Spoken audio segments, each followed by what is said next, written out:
समकालीन हिंदी लेखकों में डॉक्टर कृष्णलता सिंह जीवन से जुड़ी हुई कहानियाँ लिखती हैं। उनकी कहानियों में असली जीवन की झलक दिखाई देती है।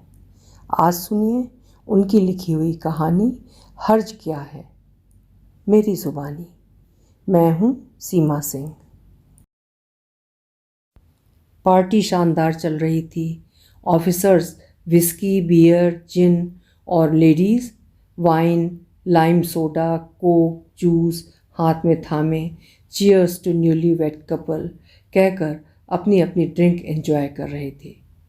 मंद मंद स्वर में बजते कर्णप्रिय संगीत की धुनें पार्टी में अलग ही रस खोल रही थीं।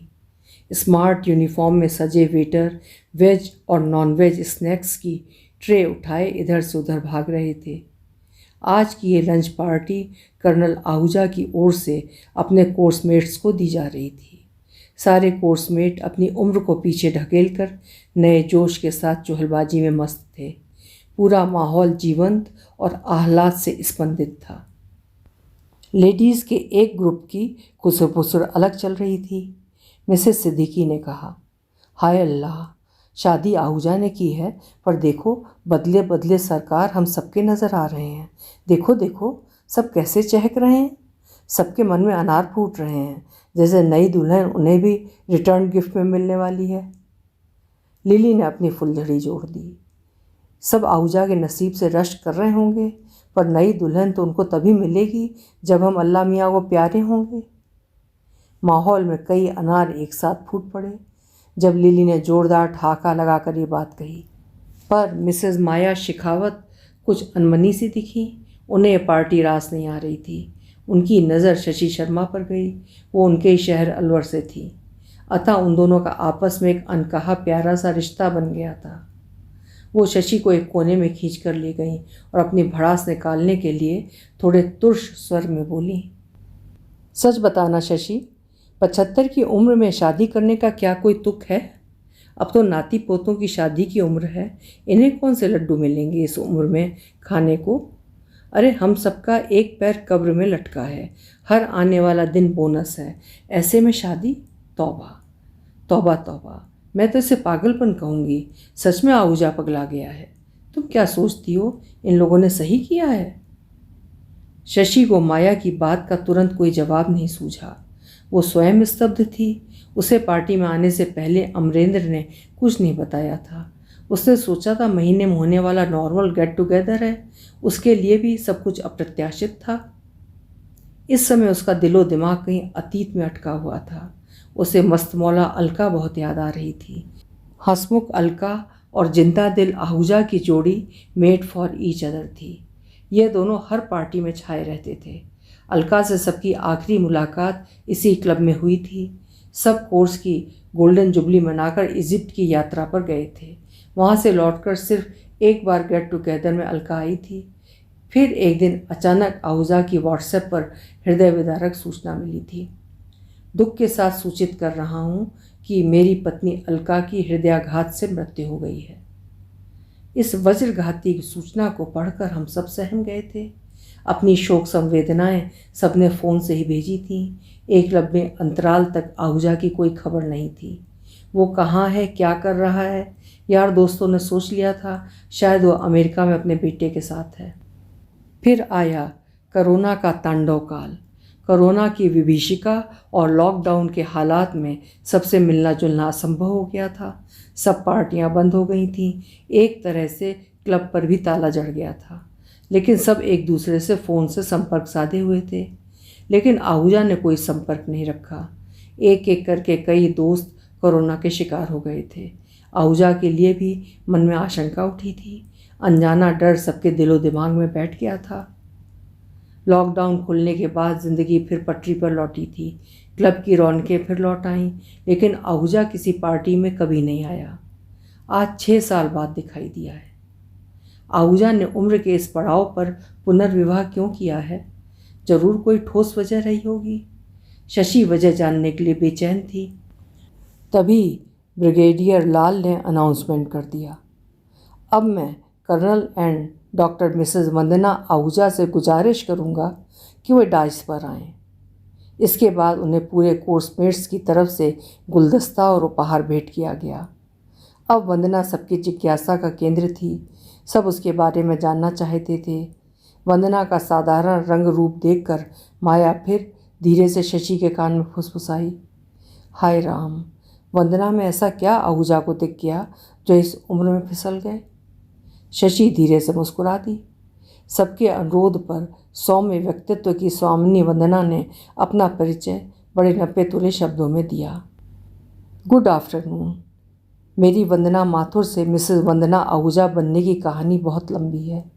संक्षेप में इतना ही कहूँगी कि मेरे पूर्व पति कैप्टन नीतीश माथुर आज से 42 वर्ष पूर्व एक उग्रवादी ऑपरेशन में मणिपुर में शहीद हो गए थे। उस समय मेरी बेटी कल्पना मात्र 6 महीने की थी।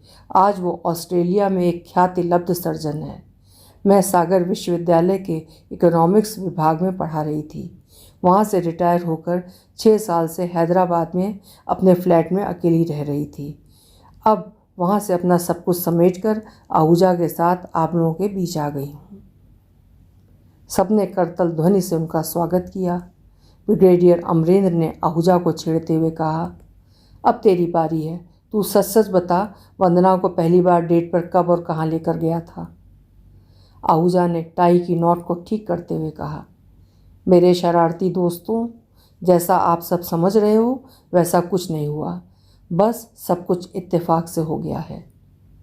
सारे दोस्त शोर मचाने लगे, यार हमसे क्या पर्दा, सच सच बता ना। आहूजा सच ही बोल रहा था। अपनी पत्नी अलका की मृत्यु से वो बिल्कुल अकेला पड़ गया था। बेटा अमेरिका में स्थायी रूप से बस चुका था, यहाँ वो अकेला था। घर पर सन्नाटे से उसकी भयानक मुलाकात हुई। बेटा बार बार पास बुला रहा था। अमेरिका में स्थायी रूप से बसने का फैसला नहीं ले पा रहे थे। कुछ दिनों के लिए गए, फिर वापस लौट आए। किसी तरह से समय के साथ बहने का प्रयास कर रहे थे। फिर कोरोना के चक्रव्यूह में फंस गए। उनके बीमार पड़ते ही नौकर भाग गया। कोरोना की विभीषिका ने मनुष्यता को बंधक बना लिया था। ढेरों नाते रिश्तेदार, यार, दोस्त और परिचित थे, लेकिन कोई करीब नहीं आ सका। किसी का कंधा नहीं मिला रोने के लिए। उसके घर के बाहर क्रॉस का निशान बना दिया गया था। एक तरह से उसका सामाजिक बहिष्कार हो गया था। बीमारी में एक प्याली चाय के लिए तरस गया। अकेलेपन की जिस अंधेरी कंदरा में वो कैद था, वहाँ उदासी और अवसाद के अलावा और कुछ नहीं था। कोरोना ने सबको संवेदनशीलता की आर्द्रता से वंचित कर दिया था। हालात सामान्य होने में लंबा समय लगा। तब बेटे ने अमेरिका आने के लिए दबाव डाला। पापा, आप अकेले इंडिया में नहीं रहोगे, अब आपको हमारे पास ही आकर रहना होगा। अब हम आपका कोई बहाना नहीं सुनेंगे। वो भी अकेलेपन से घबरा गया था। वहाँ जाने में भलाई समझी। वो वहाँ अपना दुख दर्द और अकेलापन बांटने गया था, पर वहाँ एक अजीब तरह के सन्नाटे में गिरफ्तार हो गया। बेटे बहू की ज़िंदगी इतनी यांत्रिक थी कि पूछो नहीं। उनके पास सब कुछ था, पर उसे देने के लिए समय नहीं था। सच पूछो तो बच्चों के पास अपने और अपने परिवार के लिए भी समय नहीं था। वो वहाँ भी अकेला पड़ गया। सारा दिन घर में अकेला पड़ा पड़ा भावनात्मक और मानसिक रूप से अपने को बीमार समझने लगा। जिस मकसद से गया था वो पूरा नहीं हुआ। वो भारत लौटने के लिए छटपटाने लगा। उसी समय उसके अभिन्न मित्र सोमेश की शादी की 50वीं सालगिरह का निमंत्रण आया। उसे भारत लौटने का अच्छा बहाना मिल गया। उसने बेटे से कहा, सोमेश की शादी की सालगिरह के फंक्शन में शिरकत भी कर लूँगा और साथ ही साथ कुछ अधूरे काम इंडिया में हैं उन्हें पूरा कर लूँगा। फिर बेफिक्र होकर तुम्हारे पास आऊँगा। बेटे बहू से कह नहीं पाए मन का सच कि मेरा यहाँ मन नहीं लगता है। बेटे बहू को दुख होता, क्योंकि इसमें उनका कोई दोष नहीं था। उनकी ज़िंदगी ही ऐसी थी। अपनी तरफ से बच्चे सब सुख सुविधाएं मुहैया करा रहे थे, पर उसका अकेलापन अपनी जगह पर कायम था। सोमेश का बहाना बनाकर लौटा। एयरपोर्ट से सीधे उन्हीं के घर चला गया था, जहाँ भविष्य उसका इंतज़ार कर रहा था। आहूजा ने हाथ उठाकर सबको शांत रखने का उपक्रम करते हुए कहा, दोस्तों, मैं वंदना को पहले से नहीं जानता था। वंदना मेरे बचपन के दोस्त सोमेश की पारिवारिक मित्र है। वो भी सोमेश को शादी की सालगिरह की मुबारकबाद देने हैदराबाद से आई हुई थी। हमारी मुलाकात सोमेश के घर पर हुई। हमारी और वंदना जी की ज़िंदगी के बारे में सोमेश को सब मालूम था। उसने ही कहा, तुम दोनों का दर्द एक जैसा है। दो अधूरी जिंदगी मिलकर एक पूरी जिंदगी बन सकती है अगर कोशिश की जाए। उसी ने हमें विवाह करके एक साथ रहने की सलाह दी थी। उसके जोर देने पर हम दोनों 3-4 बार उसके ही घर पर मिले थे। पूरी ईमानदारी और सच्चाई से हमने अपनी अपनी समस्याओं को शेयर किया। हमें लगा हमारी ज़रूरतें और समस्याएं एक जैसी हैं। हम दोनों के बच्चे विदेश में सेटल हैं। बच्चों को हमसे जो कुछ लेना था वे ले चुके हैं। हमें देने के लिए उनके पास सिर्फ डॉलर्स थे जिनकी हमें ज़रूरत नहीं थी। हमें क्वालिटी टाइम बिताने के लिए कंपनी चाहिए थी। उनके फ़ोन पर पापा मिस यू, टेक केयर कहने से मेरी केयर नहीं हो सकती थी। हमें ग्राउंड पर अपने सुख दुख बांटने वाला साथी चाहिए था। अलका के इस तरह जाने से मैं बिल्कुल टूट गया था। घर भाई भाई कर रहा था। अकेले कभी घर गृहस्थी संभाली नहीं थी। मुझे संभालने वाला आसपास कोई था नहीं। अब हम मोहल्ला संस्कृति और संयुक्त परिवार की सीमा को लांघ चुके हैं। फ्लैट कल्चर ने हमारे जीवन को और अकेला कर दिया है। बच्चों की अपनी ज़िंदगी और समस्याएं और जिम्मेदारियां हैं। उनके पास रहकर उनके लाइफस्टाइल में ढलना हमारे लिए मुश्किल था। हमने वो ज़िंदगी भी कुछ समय जीकर देख लिया था। अकेलापन वहाँ और ज़्यादा लगा था। लेकिन इस उम्र में शादी करने का निर्णय लेना भी बड़ा कठिन था। लोग क्या कहेंगे, बच्चे क्या सोचेंगे, रिश्तेदारों की क्या प्रतिक्रिया होगी, यही सब बातें हमें आगे बढ़ने से रोक रही थीं। हमारे समाज में बिना शादी के स्त्री पुरुष का एक छत के नीचे रहना भी सम्मानजनक नहीं समझा जाता है। मगर सोमेश ने समझाया, लोगों की बातों पर समय मत व्यर्थ करो। रही बच्चों की रजामंदी तो मैं उनसे बात करता हूँ।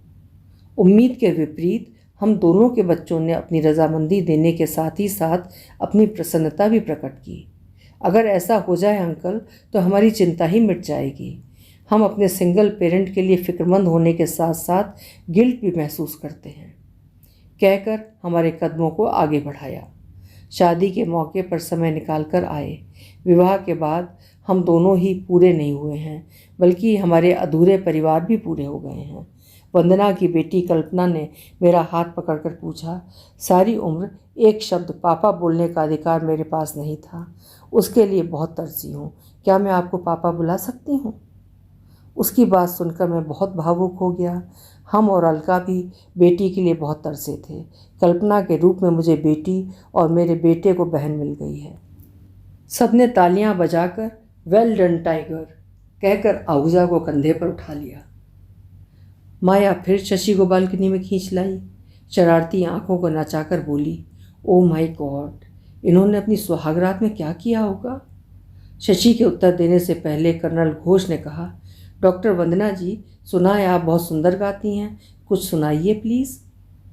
वंदना ने बिना किसी नखरे के एक प्रशिक्षित गायिका की तरह एक गीत सुनाया। पूछो ना कैसे मैंने रैन बिताई। वंस मोर से पूरा हॉल गुंजायमान हो उठा। उन्होंने सबके अनुरोध का मान रखते हुए के सरा गाकर सबको और आश्चर्यचकित कर दिया। उन्हें हिंदी और अंग्रेज़ी दोनों ही विधा के गायन कला में महारत हासिल थी। दोनों ही गाने सुनकर दिल खुश हो गया। लौटते समय सुहागरात वाला माया का भद्दा मजाक शशि को सालता रहा। मन में मंथन चलता रहा। शादी की वजह धीरे धीरे समझ में आने लगी। भले इस उम्र में व्यक्ति की बायोलॉजिकल नीड नहीं रहती है, लेकिन उसे भावनात्मक सुरक्षा का संबल तो चाहिए ही। दिल के खालीपन को भरने के लिए कोई बात करने वाला, सुनने वाला और दुख सुख में साथ खड़ा होने वाले साथी की ज़रूरत तो महसूस होती है। ज़रूर उन्होंने अपनी पहली रात बहुत कश्मकश में बिताई होगी। वंदना को कैप्टन माथुर और आहूजा को अलका से जुड़ी हर बात याद आई होगी। हर बात पर रोना भी आया होगा। अंदर रिश्ता दर्द आंसुओं में पिघलकर पनाला की तरह बहा होगा। दोनों ने एक दूसरे के घावों पर संवेदना का मरहम लगाया होगा। अतीत से निकलकर दोस्ती का हाथ थामा होगा। दोस्ती के सफ़र में उनके घर की दीवारों पर कुछ और तस्वीरें सज गई होंगी। दीवारें आपस में गुफ्तगू करने लगी होंगी। खामोश डाइनिंग टेबल, थोड़ा और लीजिए, अरे आपने तो कुछ खाया नहीं, से चहकने लगी होगी। एक दूसरे को दवाइयाँ समय से लेने की याद दिलाई जा रही होगी। गुनगुनी धूप में बैठकर दोनों थोड़ी देर के लिए अतीत के कुहासे से निकलकर कुछ आज की बातें कर लेते होंगे। देश दुनिया की खबरों की चर्चा भी होती होगी। जिंदगी को एक मकसद मिल गया होगा। अकेलेपन का सन्नाटा कितना जानलेवा होता है, जीवन में कितनी उदासी, निरीहता और अवसाद भर देता है। ये वही महसूस कर सकता है जो सन्नाटे की गुफा में कैद हुआ हो। वंदना ने बेटी के पालन पोषण एवं पढ़ाने लिखाने के उत्तरदायित्व तथा विश्वविद्यालय में अध्यापन की व्यस्तता में अकेलेपन का दंश झेल लिया था। लेकिन रिटायरमेंट के बाद अकेलेपन की असुरक्षित अंधेरी सुरंग से गुजरना उसके लिए बहुत मुश्किल हो गया था। वो उनसे लड़ते लड़ते लहूलुहान हो गई होगी। एक अच्छे दोस्त की ज़रूरत ने उसे शादी के निर्णय तक खींचा था। अगर दोस्ती के शामियाने के नीचे बैठकर थोड़े समय के लिए ही सही फिर से उन दोनों की ज़िंदगी गुनगुनाने लगे और उम्र का बचा टुकड़ा हंसी खुशी से जी लिया जाए तो इसमें हर्ज क्या है। सब कुछ होते हुए भी एक दोस्त की ज़रूरत तो हर उम्र में होती ही है। इस पर तंज और उपहास क्यों। अभी आप सुन रहे थे डॉक्टर कृष्णलता सिंह की लिखी हुई कहानी हर्ज क्या है। संयुक्त परिवार और मोहल्ला संस्कृति के समाप्त हो जाने के बाद फ्लैट कल्चर में रहने वाले वरिष्ठ नागरिक अकेलेपन को झेलने के लिए मजबूर हैं। अगर ऐसे में ये समस्या का निदान है तो हर्ज क्या है। आशा है आपको भी कहानी पसंद आई होगी। कल फिर मिलेंगे। आपका समय शुभ हो।